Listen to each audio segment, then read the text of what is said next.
to the Exhaust Notes podcast. Hello, hello, hello. Welcome to yet another episode of everyone's favorite Formula One podcast, the Exhaust Notes podcast. I'm here with Todd Yates. We are missing our proverbial team principal, Nick Engvall, who is, I believe, in COVID quarantine, but maybe not. He had a hell of a trip coming from Sacramento to Seattle as a part of a sneaker history listening event, but that's our other podcast. This is more of our nighttime job. Better late Todd, than how never. are you today? But I'm here. I'm ready to talk Monaco and all That's true. of the spectacle or lack thereof that we saw.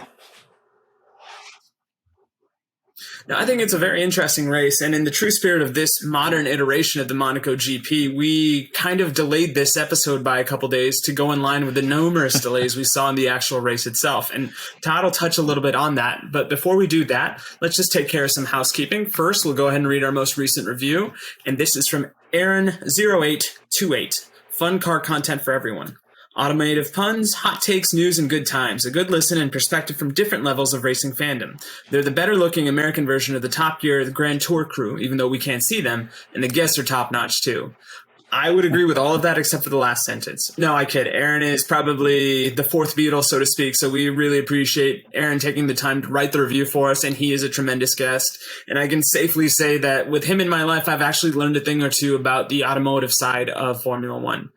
Do you want to brown nose Aaron a little bit more, Todd, or no? Should he doesn't need me brown nosing. He, we offered him to be our proverbial fourth member, as you said, tonight, and he was busy playing uncle. So, hey man, and we all need one cool uncle, and I'm glad Aaron gets to be that for, I believe, his sister's kid. So shout out to the nephews. Hopefully you guys are future subscribers. That's my shameless plug for our podcast.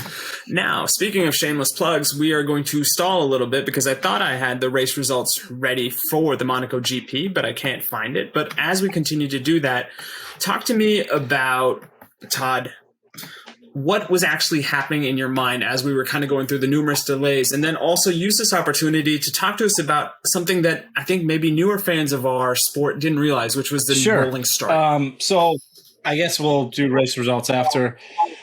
But we started this Monaco GP in a very weird way. There was rain threatened all weekend. We heard that it was going to be rainy. There was, lots of chatter about it. And then nothing in qualifying. Pretty interesting qualifying session, but moving on to the race, the rain came out, I think, half an hour or so before the race was supposed to start. And because they were weather watching like our favorite Nikita Mazepin, they said, oh, it's going to get bad. So they delayed the start by 10 minutes, giving all of the mechanics time to fit the cars with intermediate tires. Intermediate tires are the tires in between slick tires and wet tires. And then by the time they did that, they said, oh, the weather's really coming. They really channeled that inner Nikita. And so they said, nope, rolling start. It's going to be a wet start. So it's going to be a rolling start, which requires you to put on the extreme wet tires, which is like the heaviest rain tire they have. And let's talk about the rolling start real quick. The rolling start is, instead of a standing start, as in all the cars line up on their little grid slots that you see on TV, they do exactly that. They are rolling, and they start behind the safety car. They do a couple laps behind the safety car. Safety car finally peels off, and as they are approaching the line, there's a safety car line that's towards the back of the main straight. Once they pass that line, it's, green flag, everybody's racing. So the person in front tries to get the jump on everybody else so he doesn't get passed down that main straight. And they, roll away, so to speak. And as we roll away from that explanation of a rolling start, I'll go ahead and give you the recap of the race as we know it. In first place, we had Sergio Perez. Second place, we had Carlos Sainz. Third place, we had Max Verstappen. Fourth place, we had Charles Leclerc, which probably would elicit an LOL from our fourth host, if you will. And then we had the Brits back-to-back, George Russell in fifth, Lando Norris in sixth, Fernando Alonso in seventh, doing his best Thomas the Tank Engine impression. 8 was Lewis Hamilton. 9 was Valtteri Bottas. 10 was Sebastian Vettel. Back into the points. Welcome, Seb. 11th was Pierre Gasly, who I think probably had his best race of the season. 12th was the naughty Esteban Ocon. 13th was our favorite Aussie, Daniel Ricciardo. 14th was Lance Stroll. 15th was his Canadian counterpart, Nicholas Latifi. 16th was everybody's favorite Chinese driver, whose name I will butcher, Zhu Guangzhou. 17th was his counterpart from the Asian continent, Yuki Tsunoda. And 18th was Alex Albon. 19th was Mick Schumacher. And 20th was Kevin Magnussen. The last 3 did not finish.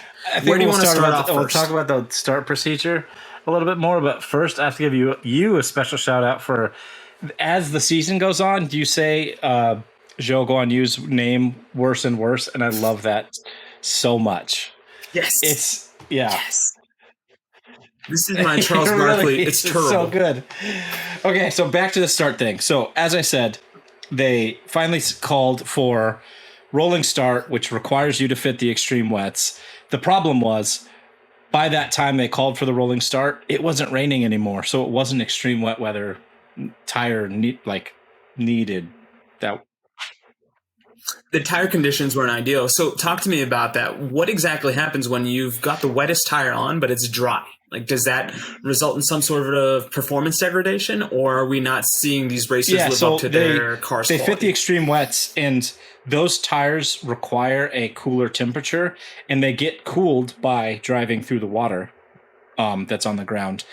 The Formula One cars, as you see in any wet race, they pick up the water. Because of the suction on the ground, they pick up the water and throw it into the air, and they clear a path, a dry line, let's say, pretty quickly, within a couple of laps. So those tires, being the extreme wet tires on dry pavement, will overheat pretty much immediately. And when they overheat, they get kind of greasy, is what they call it. What actually happens is the compound of the rubber overheats and kind of turns to liquid too quickly, and then they shred pretty much immediately. Like within a couple of laps, they'll wear off the tread pattern. So truly it's made for it needs to be like a rains. solid rain. Not necessarily a downpour, but it needs to be solidly raining for those to be able to work. Even then, drivers will prefer the intermediate tire if it's not like a really heavy downpour, because those have a higher working window temperature-wise. And they can, as we saw in, I think, Turkey last year, they drive them to the point where they kind of turn them into slicks. They wear away the tread so much that it's kind of like a slick in the middle. And it then kind of performs like a slick from there. I think Lance Stroll actually drove an entire race on one set of tires last year. Oh, was it Ocon? It was Ocon. Your favorite. It was Ocon because, yes. Yeah. So the reason that there was so much confusion in the start, apparently there was a power outage that affected the start lights during all of that changing weather conditions chaos. So they literally couldn't even use the start lights if they wanted to. However, they didn't communicate that to anybody, including us as the viewer. So then once they actually did do the formation laps on these extreme wets, they red flagged the race again because it was absolutely dumping. There were some pretty amazing memes that came out of that with Valtteri Bottas and his famous, relieving himself in the stream picture. Somebody photoshopped him butt naked as the cars were pulling into the pit when they red flagged it, because it was like a literal puddle in the last turn of the racetrack. And then Terry retweeted that picture himself of him naked on the Monaco track in underwater. As somebody that thinks he loves the look of his own ass, Terry Bottas really loves the look of his own ass. So quick good job, tangent Terry. on that. He saved a print of that charity. Apparently he took that picture because it blew up on Instagram.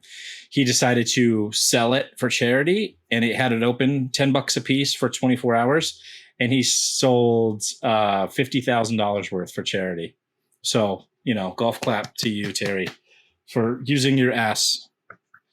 Make those cheeks clap as well, Terry. Good job. So anyway, That's pretty much the long and short of it. We had like an hour and 10-minute delay. I think by the time we got going, it was a rolling start at the beginning. And I think within the first lap or first racing lap, we had 3 people pit. Stroll, Gasly, and one other, I think Ocon maybe. Which I thought Ocon stayed out a little bit longer. I want to say it might have been one of the big boys. Was it Magnussen? Because every race now, I feel he gets into it with Hamilton, and that always results in Magnussen maybe pitting it could have been him. I digress. But I definitely remember Gasly pitting right away. And I think that's why you think that was the best race of the season, but we can get into that in a minute.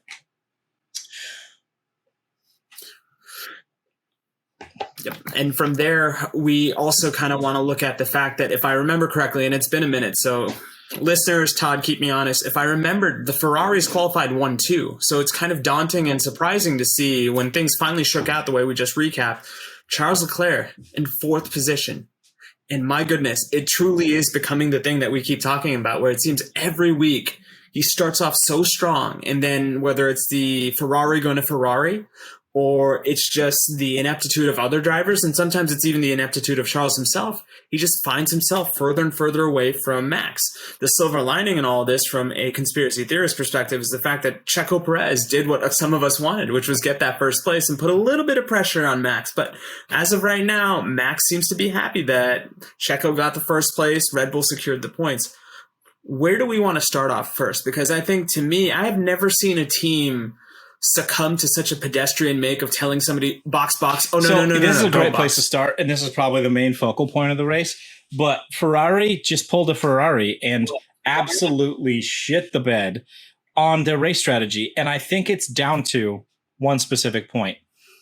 So during the first stint on the race, they were on the wet tire. It was drying out. They said, okay, I think it's time to pit. So they pulled Leclerc in with a healthy lead, which was fine. Everyone else is going to have to pit too. He was in first place, so it'll all shake out in the end. Plus the time delta from the wet tire to the intermediate tire was massive. I think it was like over 2 seconds a lap. So as long as they get in and out of the pits, they're fine. The one thing that really screwed Ferrari is that Carlos said, I'm not going to pit. I'm going to hold out on these first set of inters as long as I can. Or I think on the wets. I think he stayed on the wets. I got to check the lap chart.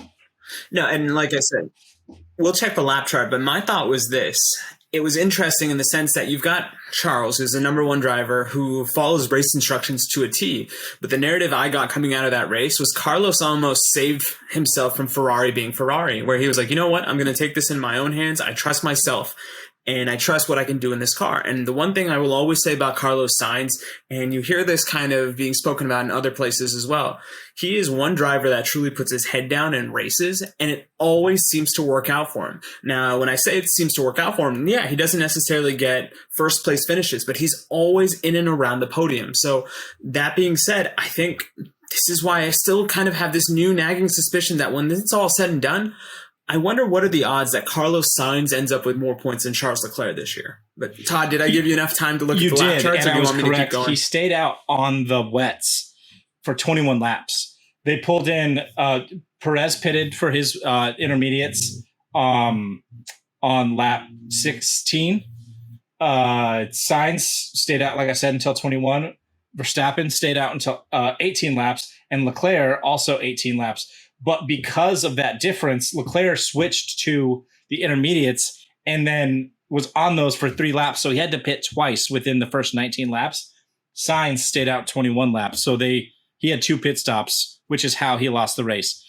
If they didn't communicate, so when they double boxed Ferrari and they said, oh, pit, box, whatever, just kidding, stay out. And he was already in the pit lane. They put inters on again on his car instead of going to a dry tire. So that immediately screwed him. And because of that, the time delta from Perez pitting earlier, what was it? 3 laps earlier. Yeah, he did 14? 16 laps on those wets. 16, sorry. The time delta of those other 4 laps, that's how he was able to get ahead. So it's just the curse of Charles Leclerc in Monaco continues. Just a quick tangent of his history there. 2017 F2, brakes exploded. 2018 in the Alfa Romeo, I think he had contact. Oh no, that was 2019. 2018, he had a gearbox failure. 2019 in F1, he had contact, tore his car to shreds. 2020, hit the wall in qualifying, then didn't start the race. And then and he started. He was going to be in pole position too. That's the big detail. Hit the wall, which is another thing we can talk about because Max had a pretty good point. At least I think, because we had that same thing happen again in this qualifying where Max was on a lap and he was improving. What was it? Checo spun out, I think, after he got. Checo spun out, and then Carlos Sainz was right behind him. Yeah. So I'm wondering. I mean, that's the race to me in a nutshell. It was exciting, but for all the wrong reasons. Only exciting for chaos. The racing itself was pretty bland, except for the absolutely hysterical all aboard the Alonso train with a 4-second. Yeah, I'm hoping. Go ahead. Yes. No, I was just going to say this. I'm hoping that for all future Spanish dubs of Thomas the Tank Engine, it's Fernando the Freight, because that's essentially what it was. At one point, I was also comparing him to Mitch McConnell because I haven't seen somebody filibuster that much and impose a much more charismatic, darker-skinned person that is in his profession the way Mitch McConnell did that to Barack Obama during his term. Fernando did that to Lewis, so that's my convoluted reach of the week. And it's also one of these things where you got to see the ugliness that is Monaco because it truly felt like a procession. And this time it wasn't even a parade, it was a funeral because we were just hoping to get to the end of the 30 minutes because I think, correct me if I'm wrong, this is the first race in a long time where we didn't race to the lap count. We raced till sundown or the 30 minutes. Yeah, so correct me if I'm wrong. Excuse me, the way it works is once the clock starts on a race, they have 2 hours to complete that race. And because of all the delays, they ended up with, I think, like you said, about 31 minutes left within those 2 hours to actually do the race.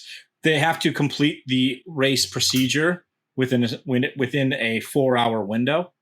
It's all in the FAA rules. It's pretty confusing. But once the actual race starts, they have 2 hours from the start of the race to the end until the race is over. So instead of getting our 70 whatever laps we normally get. Yeah, 77. Okay. We had, I think they ended up on 56 laps, I want to say. Yeah, so it was interesting from that aspect. Again, the racing wasn't interesting at all, but the Alonso train was insane. And I saw some amazing images because I think at one point Alonso was going 4 seconds a lap slower than the average lap time. And he had a trail of cars. What was his finish? Let's go back to that. Fernando was 6th, if I remember correctly. I just had it up. No. Keep going. I'll find it. Yeah. Where did Alonso finish? Oh, 7th. Okay. But from Lewis back, he had all of the cars in a train behind him, which just proves time and time again that these cars are too big, too heavy, too slow, quote unquote, to race around this track. Like I'm a fan of Monaco. I'm a fan of the history. I guess we're jumping into this next section, if that's okay with you. Go for it. Absolutely. I'm a fan of the history of Monaco, but it is my question is, do we need to see this continuing? Because I'll give a little info here. This was the last year under contract for Monaco. And there's been rumors, I think it was kind of debunked, that Monaco was the only race on the calendar that didn't pay an entry fee, because races like Miami's the new Grand Prix, I think they paid something like 85 million or something as an entry fee. They paid that to the FIA to actually hold a race there. And then they make it all up with concessions and ticket sales and whatever. Sure. But for the longest time, it was rumored that Monaco doesn't actually have to pay anything because of its history. It's one of the oldest Grand Prix circuits, even predating the actual F1 championship, I believe. And I think that was debunked. I think they pay something like $15 million or whatever, but they have all the money in the world. Obviously, it's Monaco. But they're now out of contract, and there's a big division between the Auto Club de Monaco, I think I got that right, and the FIA between are they going to keep paying the fee? Monaco has also in its contract, due to its rich history, its own exclusive broadcast rights. So they're in charge of all the TV direction, which if you've heard us rant about TV direction before, Monaco's one of the worst tracks on the calendar. There's a famous meme from last year. Instead of showing a pass for the lead of the race, they cut to a replay of Lance Stroll going around a corner. But all of those reasons aside, are we going to see Monaco again? Do we want to see Monaco again? What are your thoughts? This is probably the most exciting Monaco race we've had in a while. Would that be a fair statement? I think like we've had some pretty exciting races within the last decade, but for not racing reasons, right? Obviously, my head and my fanboyism goes to Danny Rick winning in 2016, I think 17? 18 was his last year with 18. Red Bull. I want to say 2018 when he was that was so his he was down on power, had the lead of the race, and was able to hold on. It was a big epic win, and he should have won in 2016. So it was a little bit of a redemption story arc thing there. But we've had some exciting races for different reasons. It's a battle of pit strategy and things like that in Monaco. It's never been about the racing, or hasn't been in a very long time. But it's got to go. I think. Oh, I mean, I don't know. Let me get your thoughts. No. So, I mean, you're not leading the witness at all. I mean, I was just kind of asking you based on what you were going to say. I was going to frame this. If we thought that was an exciting race, I almost think that to the appeal and luster of how prestigious Monaco is, think of it as the racing equivalent of Madison Square Garden. Give it some time off so people can truly cherish and appreciate it, because when it comes back, they're going to do pomp and circumstance really well at Monaco. Like you mentioned, they are a very financially gifted region of the world, fair to say. So let the absence make the heart grow fonder, because all we've talked about in the half season that we've been broadcasting is the fact that it's a very boring race. It's tough to do anything, especially given the new specs of these new cars. So give it a sabbatical. It's taken a well-earned rest, because the other thing I'm a fan of, especially as a new fan, I don't like the concept of sacred cows being there and standing in the pasture just because they're a sacred cow. I'm a fickle fan that asks, what have you done for me lately from an excitement perspective? But to your point, Todd, you are more of a racing purist. You've done this a while. You are, in my eyes, one of the historians of the sport, because I always learn a lot from you, similar to like I learn a lot from Aaron and Nick. But it just seems to me that this is as perfect of a point for both parties to just take a break. We're not saying go away forever. Just take a break. Look at what are exciting races. What can you do to make this race more exciting? Because right now it almost seems to be the thinking man's race, like you pointed out, where it comes down to pit strategy. It comes down to the X's and O's of Formula One as opposed to the performance of the cars. Yeah, that's a great point, or great way to say it, the X's and O's. But it's always like, even if there's like a pit strategy excitement, like we look back to, I think we haven't had a Monaco race in 2 years because of the Corona thing or COVID, whatever. We look back at like the excitement in the pit stuff. And one notable thing is Terry Bodas with his 96-hour pit stop.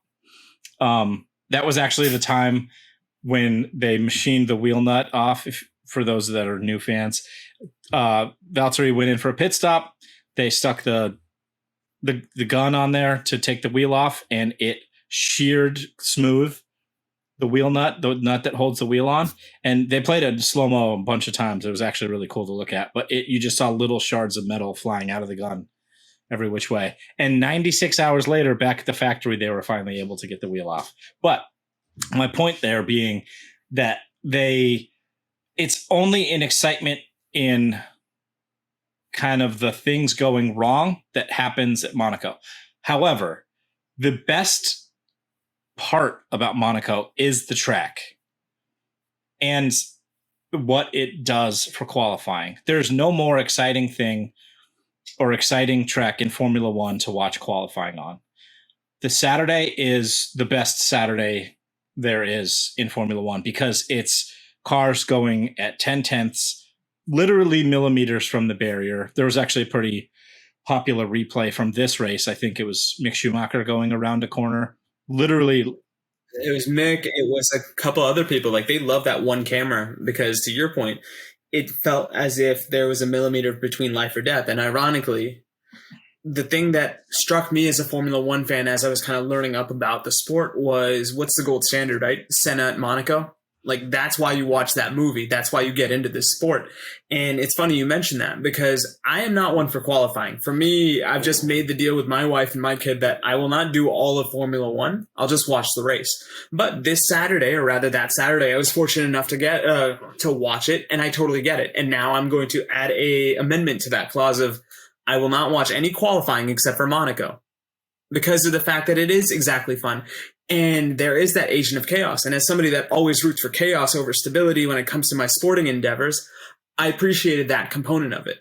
But go on. Like, it's not enough. And in my mind, if you are going to have Monaco be what feels like almost an all-star game type event where it's more about the people in the crowd than the people in the car, sure, keep it there, but make it an exhibition race because I think that's the only way I can think of giving Monaco some sort of break, but also giving it a window to come back onto the regularly scheduled travel cadence because that track doesn't make sense to me because it just seems like the way LeBron James shrinks a court whenever he plays basketball in it, that's how I feel these cars are on Monaco, where it's just like they're literally trying to think thin thoughts. They're trying to squeeze through a door and they're 600 pounds and you haven't had enough butter in the world to grease the doorways. Yeah, that's an interesting way to look at the spectacle of that is Monaco of a fact. I was trying to come up with the white trashiest You example really I nailed could it. think of. You really nailed it. But yeah, like the point is the cars are at this point 6 feet wide. There's spots in the track in Monaco that literally can only really fit one car, not even 1.5 cars. There's essentially no passing. Even the DRS zone down the pit straight, you need a extreme tire delta to be able to make that pass.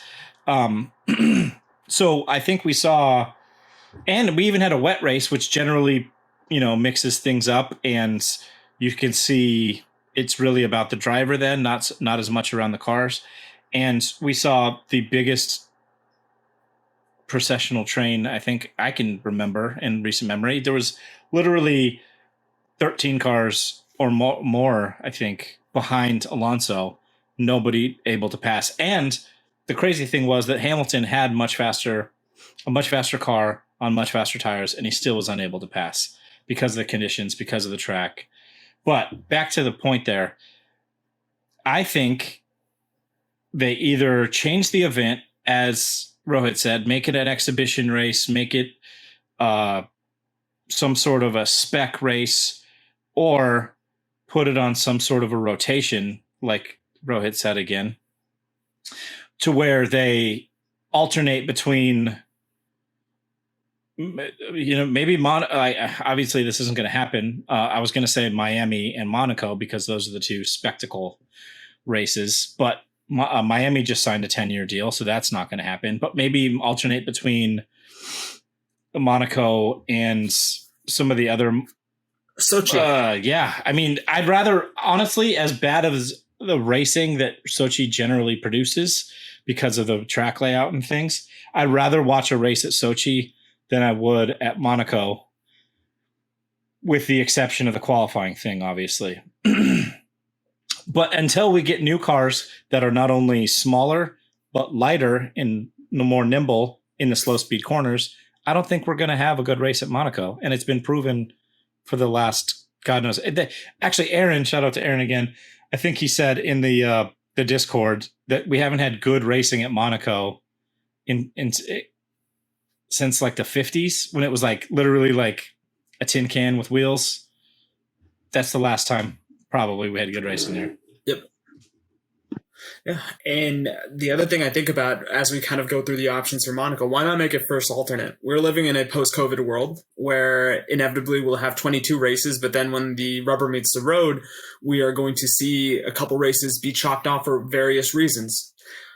Monaco can always be there in that sense. And then maybe it has that credibility and it begins to come up with some of that goodwill that I think we need from it. Because the other frustration I see from race fans about Monaco is the fact that, to Todd's point, and the point we've made ad infinitum, is it's just not compelling.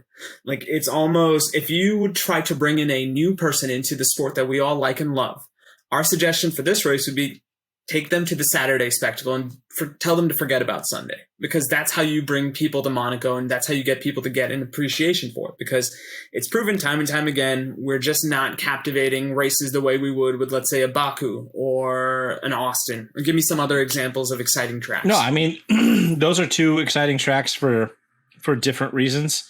Like the atmosphere around Austin is like electric. It held the record for the most fans at, one race weekend up until this year, when I think, what race took that? Did Miami take it? I feel like Miami takes everything. No, now. It was, and if they don't, that's what Formula One's thing. It was I think it was Australia, actually. Australia this year. Okay. Beat them by 10 or so thousand.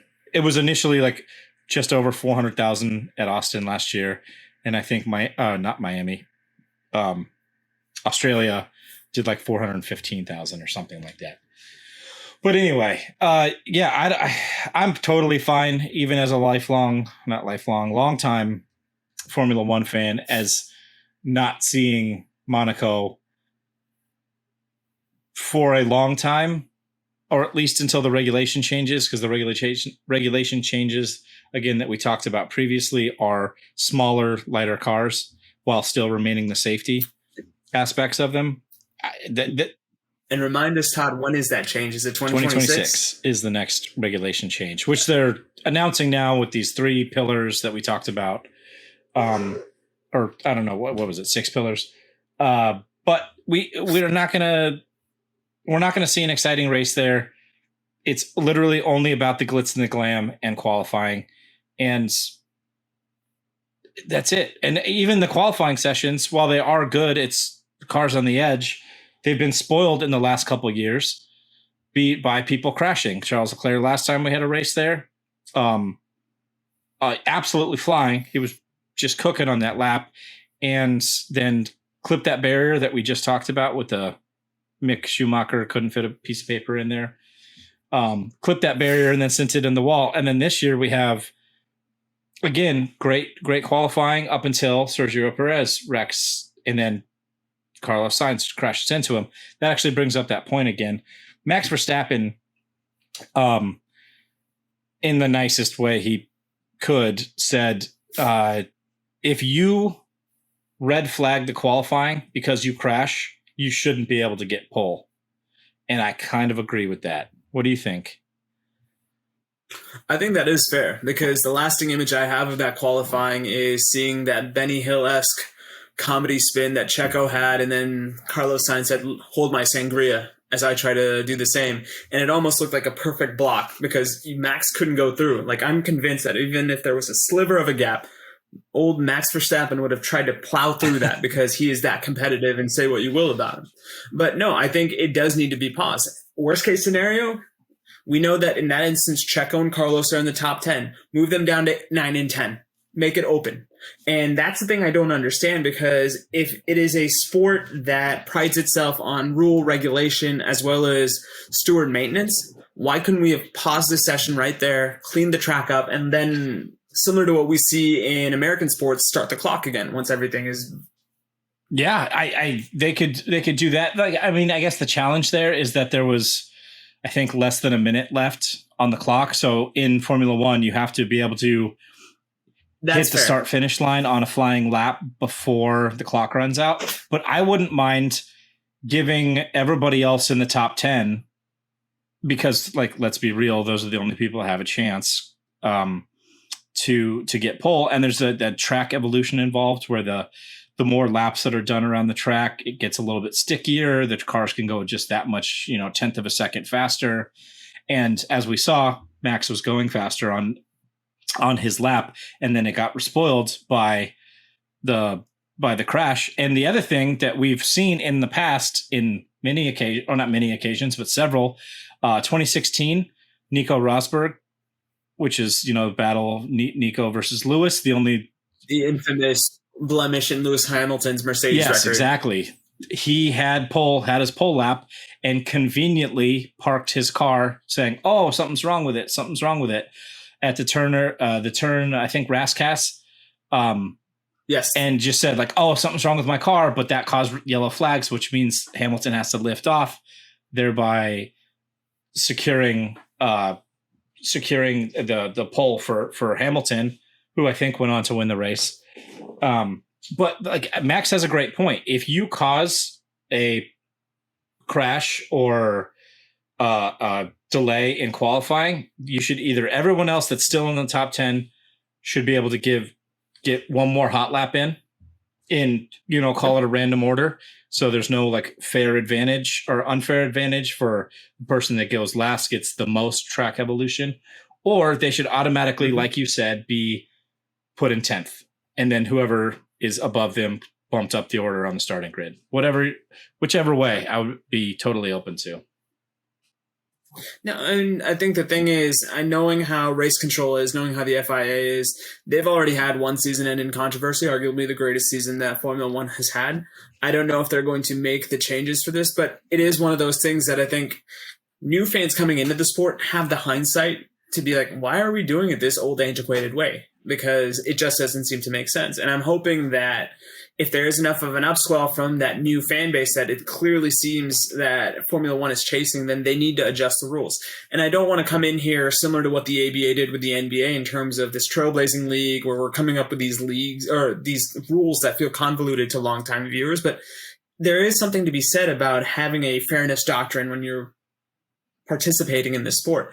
And I could care less. I'm not necessarily the biggest Red Bull fan on the panel. Shout out to Aaron. He is. But I did feel that was a bit unfair to Max. That might be the only time I say that this season, but I want to let the record show that I agree with Max on this. Let these dudes race, because that's what this sport is built on. This unofficial rallying cry of, we're not going to win this in the back looking at tire deltas and moving certain configurations an nth inch this way to give us that. No, we're just here to race. Let the best racer win, and that's what we're hoping to do. Yeah, I agree. I hope something changes. I hope that rule gets looked at least, excuse me, in the off season, and I hope at least for the next few years that Monaco's either not on the calendar or changed to some other type of race, maybe a qualifying type of set. I don't know how they could do it. I don't have the answers there, but yeah, but I mean, I don't think neither does the FIA. But if you are telling me that within the last couple of years they've made sprint racing a thing, why not have an entire race dedicated on quali? It's convoluted, it's gimmicky as hell, but you've already put that barometer in the sea, so to speak, to say, yeah, we're doing sprint races now. And not only that, they've been increasing the point totals for people winning sprint races. So that just tells me that they are trying to jazz things up a bit. Yeah. I mean, or make like mandatory pit stops, make them use all three compounds, do something, shake it up. Because if it's only on pit strategy and we know that there can't be passing, make them win the race in the pits on strategy. Something. I don't know. I don't know. I will leave with this parting thought. It should be about the Jims and the Joes, not the X's and O's. So that being said, while we talk about the Jims and Joes, bars, thank you, sir. There is a certain Australian, since we kind of mentioned Australia at the early part of this episode. Todd, I'm going to give you, let's say 5 to 7 minutes. Let's just talk this Daniel Ricciardo thing out. I know it's painful for you, but you're in a safe space. You're amongst a friend. What is going on with your guy? Because it's getting worse. And maybe he's going to hit true rock bottom before he begins the ascendancy again. But this is getting bad. And I mean, we don't even have the tonsillitis to blame this time. Or do we? I mean, yeah, like a little bit. It's Lando on qualifying still wasn't 100%. He canceled all of his media sessions, all of his public appearances, et cetera, et cetera. I was reading a report. He barfed in his helmet at one point. This weekend? Or in Monaco he did? Yeah. Oh, I mean. Yeah, I believe that is. Yeah, he said he still wasn't feeling good. He said, I think they talked to him post-race, and he said for the race day, he was actually feeling finally mostly normal. But, like, excuses aside, and I know, shout out to Trev, our Canadian brethren. He's gonna. You might want to earplug this one because I know you love when I talk about Daniel Ricciardo. He needs to get his shit together.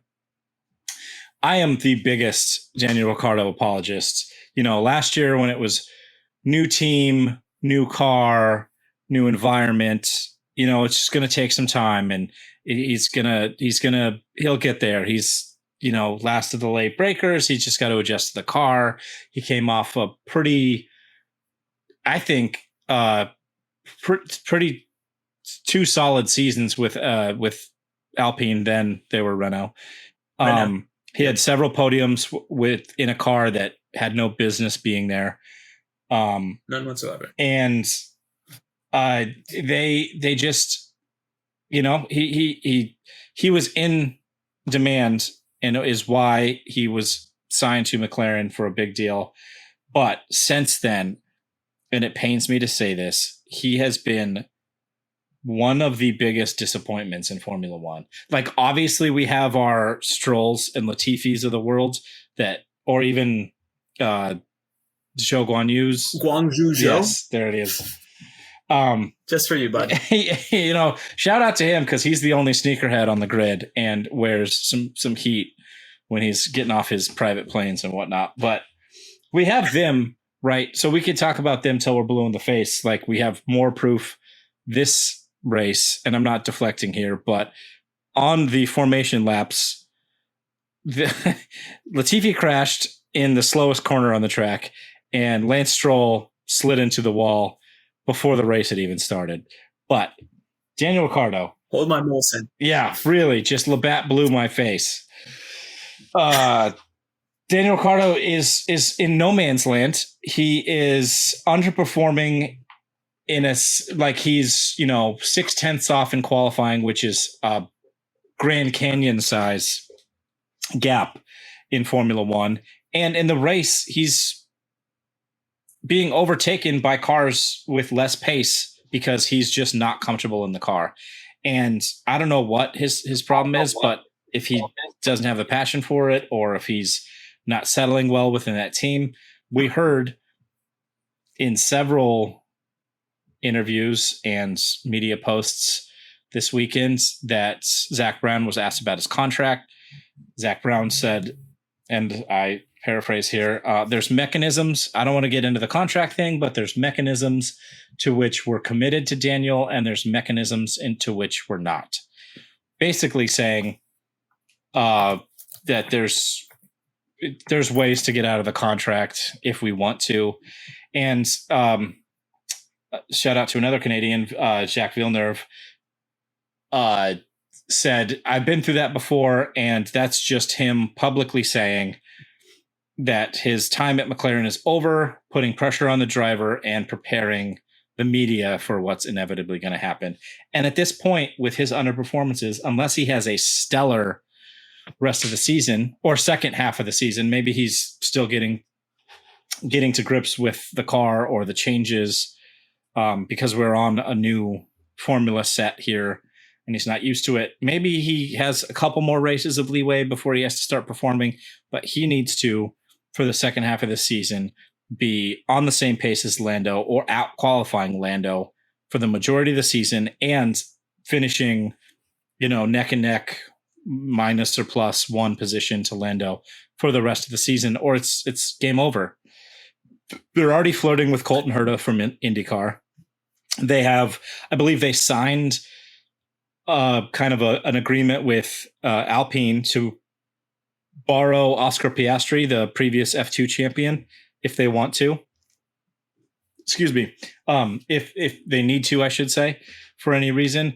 And they have several other links to other drivers, which I have an interesting curveball here.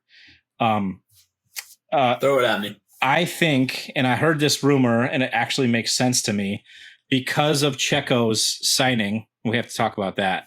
Yep. I'm thinking the same exact thing. But because of Checo's signing Pierre Gasly to McLaren, that actually makes sense to me. It makes the most sense. It makes a hell of a lot of sense. Even though Gasly is underperforming, I think he's a top talent in Formula One. He wants to get out from under the Red Bull domination, Dr. Evil, Helmut Marko. And they're still kind of have the trajectory. There's a word. Trajectory is what I wanted to say, on the way up. Granted, they had a big kind of come to Jesus at the beginning of the year for several reasons with their car, but they seem to be kind of teetering around the fourth best car on the grid. So still close enough to the top of the grid where Pierre can perform, be in the points on most races. And he's 26? Daniel Ricciardo's I think he's 32, 33. Something like that. Yeah. So as much as it pains me to say it, I could see Danny Rick being off the grid or at one of the retirement teams, let's say, by next year. No, I mean, the way I look at it, and I did some quick Googling because that's what the internet allows us to do. Daniel Ricciardo is 32 years old. The thing that was really interesting, and this news has come out in the last couple of days, there was a reporter from, I believe, a website called The Race, Scott Mitchell, that reports that McLaren actually cannot choose to end the working arrangement early, but Daniel Ricciardo can. So I'm wondering, is this a buyout thing? Because if that is to be believed, and like I said, we're not Formula One contract lawyers. This is all speculation that we're going off of. That makes sense to me that if the driver has the power, then why not stay for another year? Because that's what Daniel Ricciardo is scheduled to do. If I'm Zach Brown, here's a check for $20 million.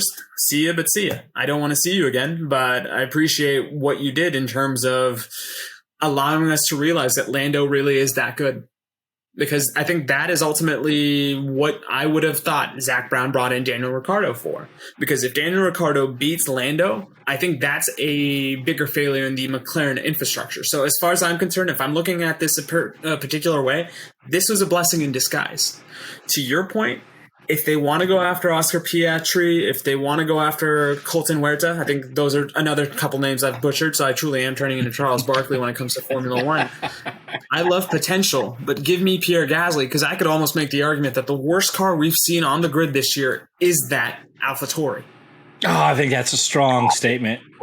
But I'm much like Daniel Ricciardo's the king of the late breakers. I'm king of the hottest takes. But it's one of those things where I can't think of anything else, because you're telling me that as big of a loss in faith that Daniel Ricciardo has, Pierre Gasly is going through the same thing in a sense, but he's going through it in a much more inferior car. But his reputation isn't as dented as Ricciardo's has been in the last 2 years. And granted, yeah, he won at Monza, and that's a thing to hang your hat on, especially considering I think the two Ferraris were second and third. So that is a certain FU to anybody doubting his credentials. But come on home to America, Daniel Rick, because I think there's a stock car racing series that would embrace you like your hero Dale Earnhardt Jr. Because similar to what you and I were chatting about in the pre-show meeting, Todd, we are used to European soccer players coming to America to do one last job, so to speak, in the MLS. I could see Danny Rick doing that for NASCAR, because he is as popular of a person that got this country into Formula One, because he was the focal point of that first season of Drive to Survive. So there is that attachment to the brand, to the person. But I'm also just shooting at the hip from this point. Save me from myself.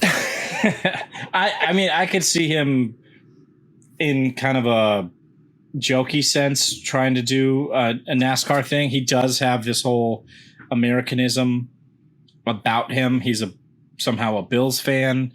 He considers himself a Texan, at least part Texan. He loves one of his favorite races on the calendar besides Australia is Austin. He, I think, has a home in LA. He enjoys a lot about the American culture. Yeah, culture. I don't know if he would actually end up racing in NASCAR. I think he really is, at least in his head, still committed to Formula One. So if he did, for some reason, or for the reasons we're talking about, leave McLaren. I think he would more so do his retirement tour at a Williams, because let's say this, we've talked about Alex Albon possibly taking Yuki Tsunoda's seat. If your scenario that you just called out comes to fruition, Yuki's got a safe seat. You've got a Pierre Gasly-sized hole in AlphaTauri, move Albon there, and you've got a seat in Williams. Because unless Alfa Romeo offers I was going to say ones, I was going to say Alpha because and this is one thing we haven't talked about yet, the pay drivers, specifically Joe, Stroll, and Latifi, prove pretty much on every race that they are in over their heads and shouldn't be there, and the money can only get you so far, that they just don't have what it takes. Like, we've had Albon put the Williams into the points twice, I think, so far this year. He's gotten a 9th and a 10th. probably one of the most memorable drives of the season. Yeah. Considering he left it so late. Wow. Left it so late to pit that race. And we were all having a panic attack, just wondering, like, what the hell are you doing, dude? Yeah. That's a great example in the Alpha cars. Guan Yu Zhou, I think his best qualifying result, I want to say, is like 13th or 14th. Bottas has been as high as 6th. Yeah, I want to say 6th. And he's had several race finishes in the points. Guan Yu Zhou, I think, actually did get a race finish in the points, but it was because of it was one of those races of attrition or something. I think he got a 10th in there somewhere. But we'll take a point. Yeah, but like, and AlphaTauri, I think they're kind of in a no man's land. They do have they have had rough races from like a reliability standpoint.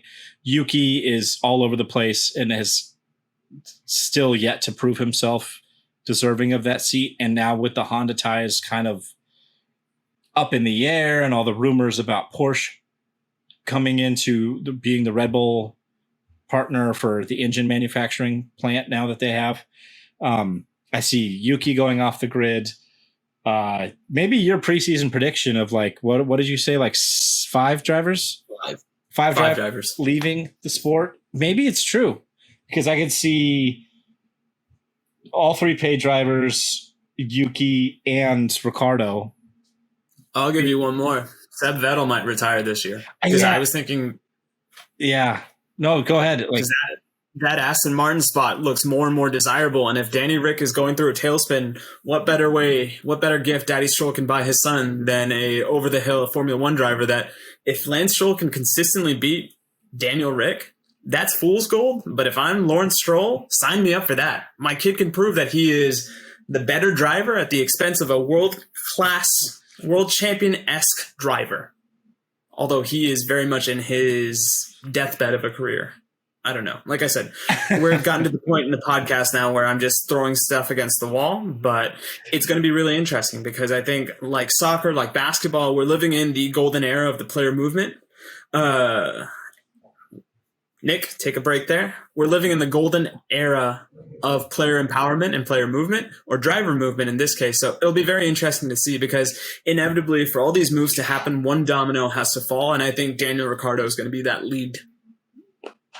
I mean, every part of my being hopes that you're wrong and Iron Trev is wrong because I want my boy to stick in with Formula One. I mean, Alonso, and I'm not saying that Ricciardo is as good as Alonso, but Alonso's still racing. He's 40-something. Maybe he's just having a slump. Maybe the team chemistry is not there. Maybe he's really not getting the car that he wants. I watched a pretty interesting video on why specifically that he's slower than Lando, and it's down to, again, the braking thing. He likes to kind of roll a higher speed through the corner and use less brake, and Lando is much more, I'm okay with like stamping on the brakes to get the car to rotate in a corner, and that's where he's losing a lot of time. Because the car's innately understeery. But I'm not going to get too technical because I don't know what I'm talking about. No, I appreciate that technicality because what do we know about Daniel Rick? If you don't know anything about him, his nickname is the King of the Late Breakers. So if you have that person on your team and you're building a car that is counterintuitive to his tendencies, then McLaren is kind of reaping the fruit that they've sowed. Are they not? Yeah, but he's had. Mhm. Sorry to interrupt you, but he's had the better part of a season and almost a half now to get used to the aspects of that car, and try as he might, train as he might, it's not working. So if he really can't wrap his head around that car, and I even think in Monza in his win last year, I'm not above saying that I think Lando was the faster driver that weekend. It's just that they played the team game. It's so that's his one shining spot, which really should have been a P2. Granted, he was on pace that weekend at the top of the food chain there, but I think it was a P2, not a P1.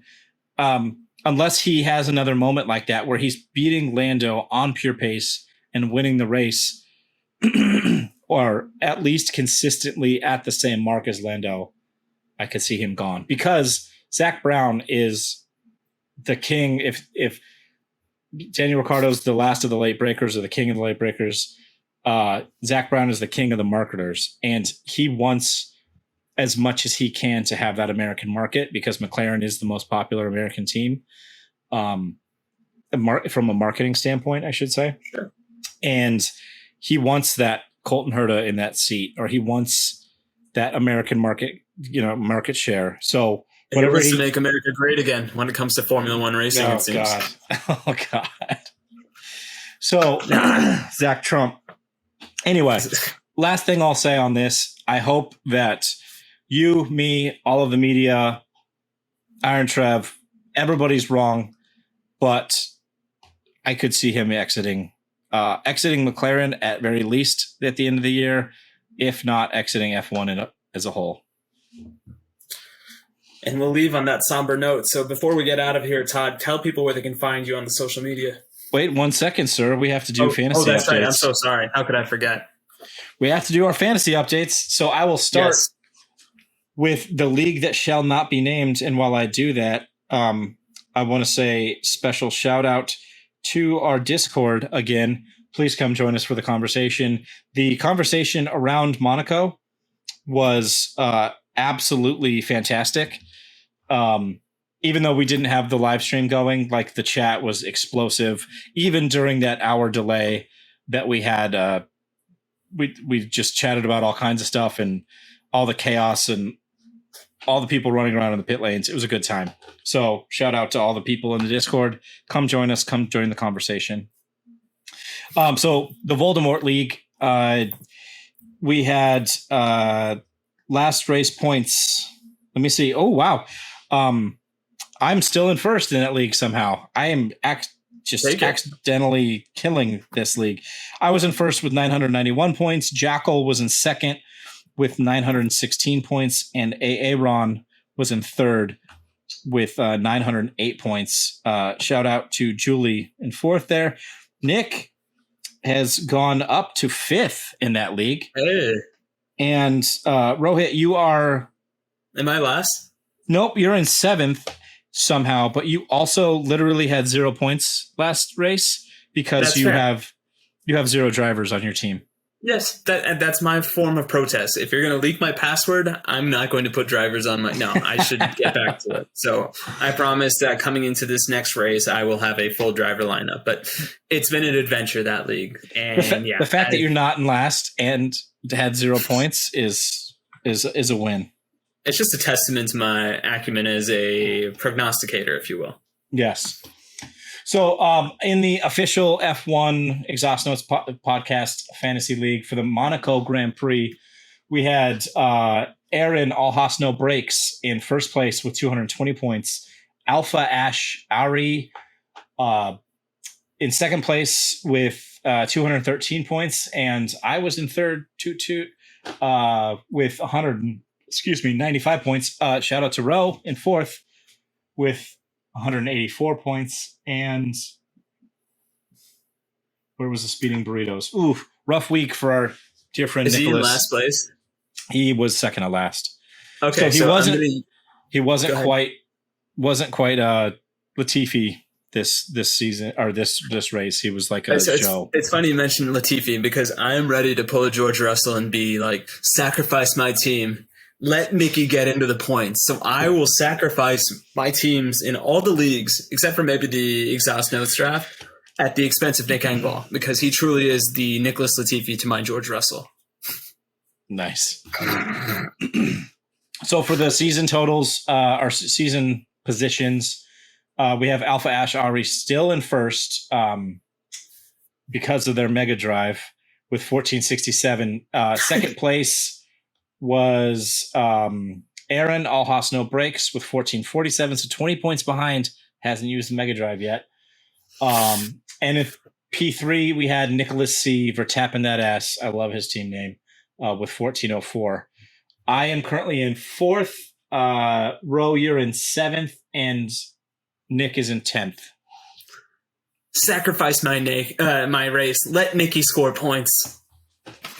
You're going to pull the George Russell again. All right, and the most important one, least important one, I should say, for the Monaco GP, we have the Exhaust Notes Pod Drafts League, whatever thing we made up.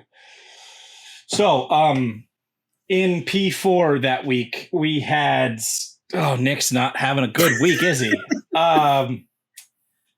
We have a tie for the lowest points total in a week. Nick had 35. He also had two of the racers that had DNFs, so that hurt him pretty bad. In second place, actually, there's a tie for P2 of the week. Aaron and I both had 50 points. And Rohit, coming from, if you ain't first, you're last, Ricky Bobby style, he went from P3 to P1 with a whopping total and a new highly week score for the second week in a row, with 64 points, beating his previous record by 1 point. No. So this is where I get to brag about my co-host, because if you can, Todd, tell me who scored the most points in Australia. That would be one Todd Yates at a massive 65 points. So I'm coming for that 65. Wow, you're okay. I apologize. No, hey man, you got some dirt on your shoulder, homie. Let me brush it off for you. So I just wanted to say game recognized game, and that gentleman in that New York Rangers hat is looking real familiar right now. Well, as you said earlier, I'm mostly a Whitney type of race fan. So what have you done for me lately? And Australia's too long ago. So okay. So one of the highest points totals of the season so far, with 64 points, which has taken him from third place to first place. And the season totals so far are in P4, we have Nick with 326. In P3, we have Aaron with 337. I'm in P2 with 348. And a massive lead, Rohit with 372. If results hold and Valtteri Bottas offers more prints of that ass, I will buy this. If I win this league, I will buy it, and I will make that my avatar for all my social medias, because people need to know about my kick-ass, literally in this case, demeanor when it comes to race prognostication. So thank you, Valtteri. I hope I can channel that and be the shit, so to speak. Well, let's hope somebody can stop us. Let's hope something happens in the good in the universe, and you end up with that print hanging on your wall in the back there. It'd be right next to my Costanza print, just a monument of white men ass. All right, so that wraps it up. Apologies for not doing the Friday pod that we promised as the pre-race for Monaco. We are planning to do that this week, and hell or high water, at least Rohit and I have committed to that. So we'll do the Friday pod and do a pre-race for Baku coming up. And anyway, as you were saying, tell them where. As I was saying, I asked Todd to provide where he can be found on social media, but as he takes a sip of water, I'll go ahead and do that first. You can find me on Twitter at Roheezy, on Instagram at RohitM13. Todd, where can they find you? I am T-Easy on Instagram, at TEasyF1 on Twitter. Give me a follow. I post funny things quite often. And more importantly, Exhaust Note FM on all the major platforms, exhaustnotes.fm for the podcasts, and links to all of our socials. And come join us in the Discord. Please come join us in the Discord. We miss you, Papa Bear, Nick Engvall, wherever you are. Hoping you're eating a burrito and resting so you are bright and ready for Friday's show. And yeah, look forward to hearing from everybody else. If we have nothing else, we will end the call. So thank you, everybody. Peace. Feel better, Nick. Feel better.